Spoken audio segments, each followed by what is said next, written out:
O'rta Osiyoning eng yorqin siymosi, bir qo'lida murobbilik daftari, ikkinchi qo'lida esa turkiy adabiyotni jahon darajasiga olib chiqqan adiblardan biri Muhammad Rizo Ogohiydir. Bugun biz u kishining hayoti, mislsiz irodasi va kelajak avlodga qoldirgan o'lmas meros haqida so'z yuritamiz.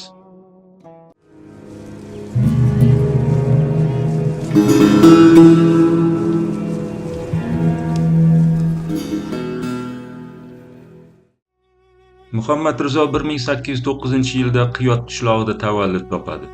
3 yasharligida otasi Erniyozbek vafot etadi. U tog'asi xorazmlik mashhur shoir Sher Muhammad Avaz o'g'li Munisning tarbiyasida bo'ladi.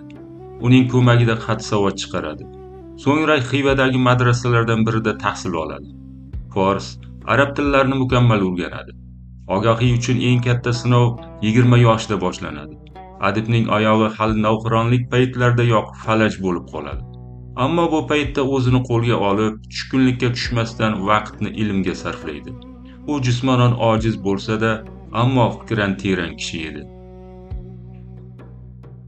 Ogohiy o'z ijodiy faoliyati davomida Sa'diy Sheroziyning Guliston, Siroq Dehlaviyning Hasht Behesht, Abdurahmon Jomiyning Bahoriston, Haykovusning Qobusnoma, Husayn Voiz Koshifiyning Axloqi Muhsuniy asarlarini o'zbek tiliga tarjima qiladi.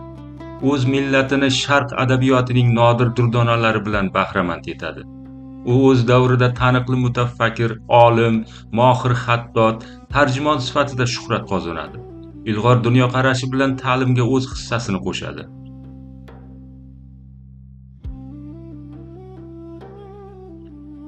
Ogohiy xalqqa yaxshilik qilishni o'zining insoniy burchi deb biladi. Ogohiyning fikricha oddiy xalqqa xizmat qilish ma'naviy qashshoqlashishining oldini oluvchi choradir. Xalqqa xolis xizmat qilgan kishining martabasi baland, yilda quyoshdek aziz bo'ladi.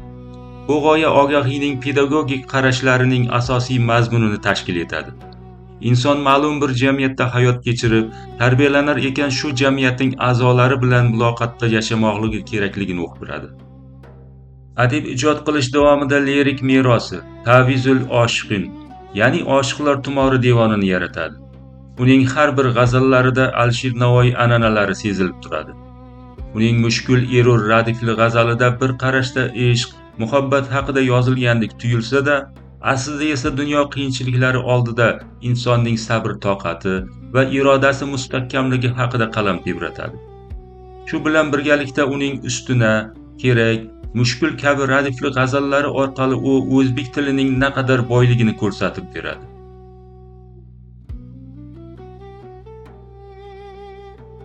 Ogohiy insonning kamolga yetishi uchun yoshligidan ilm va kasb-hunar egallashi shart ekanligini, ilm, ma'rifat insonning ma'naviy kamolatida va jamiyat taraqqiyotida kuchli vosita, ilmlarni egallash har bir musulmon uchun ham qarz, ham farz ekanligini ta'kidlaydi.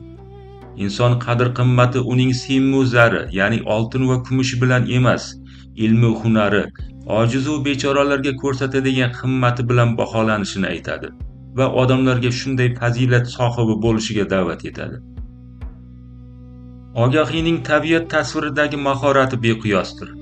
Uning maktab darsliklarida berilgan g'azallarida har bir so'z zargar buyumlardek terilgan.